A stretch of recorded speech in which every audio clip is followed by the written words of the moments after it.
A Fayette County family cannot understand how their special needs loved one apparently went months without being properly fed, even though he was in the care of a state licensed facility. The Fox 5 I-team obtained pictures of Charlie Glass after his family picked him up in October. We have a warning for you. The pictures are disturbing, terrible, in fact.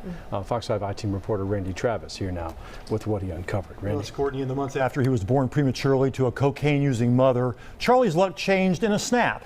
He captured the heart of a foster mom who, for the next 20 years, until she was hospitalized with COVID this summer, cared for him every day of his life.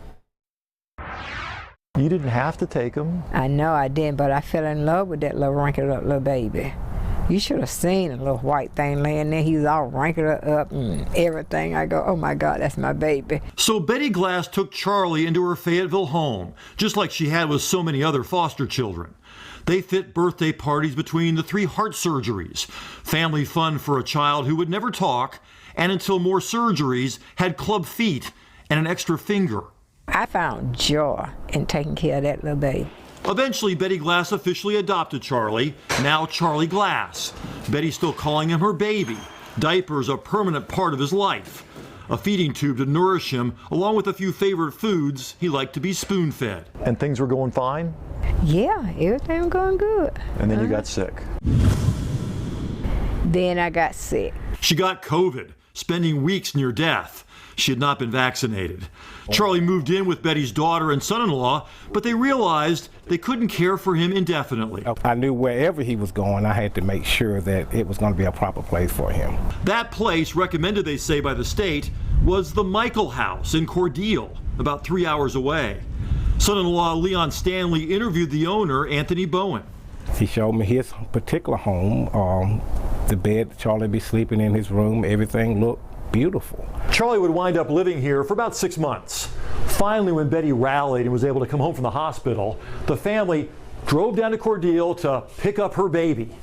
What they found would take their breath away. This was the Charlie they remembered. This was the Charlie they found.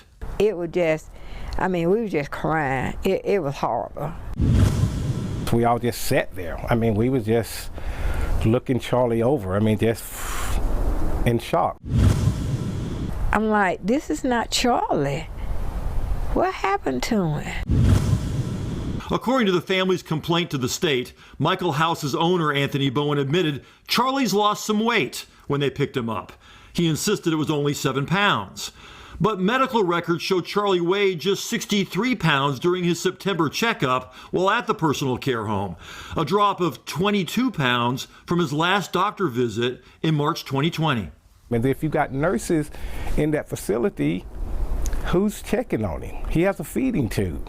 There's no way a kid that has a feeding tube should ever starve. This kid was in starvation mode, and it terrified us. That little baby, munchy baby. Finally, back home in Fayetteville, the family shot this video of Charlie gulping down yogurt and his other favorite foods. High five. High five. High five. How you doing, pal? There you go. He's slowly gaining back the weight he lost, happy to be watching his favorite cartoons again with his mom close by. And yet, no one has any answers to the most obvious questions. A lot of eyes on Charlie. How did this happen? Who dropped the ball? The Michael house was dark and deserted when we paid a visit. Bowen did not respond to multiple attempts for comment.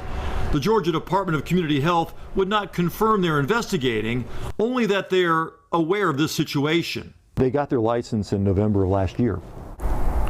Oh, wow. Wow. His medical condition, and I'm placing him in someone's hand who has now just got operating within a year. That is very scary to know that. Charlie is spending most of his time now at a different personal care home closer to Fayetteville. Betty still hasn't fully recovered. She looked great in that interview, but her family says that she's not fully recovered to care for him full time. Not sure she ever will, but at least for now she can't.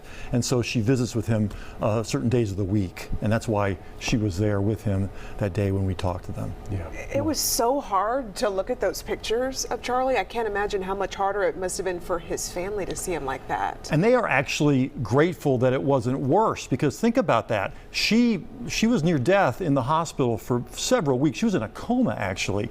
If she had passed away, they may not have gone down to see him for months even after they did, and think of how bad he would have been then if they hadn't been down there. Might there be a criminal investigation? Talked to Cordele Police. They're waiting to hear back from the state regulatory folks to see what action they're going to take. So we will certainly keep you posted on this one. Yeah, please do. Randy, thanks. Okay. Thanks, Randy.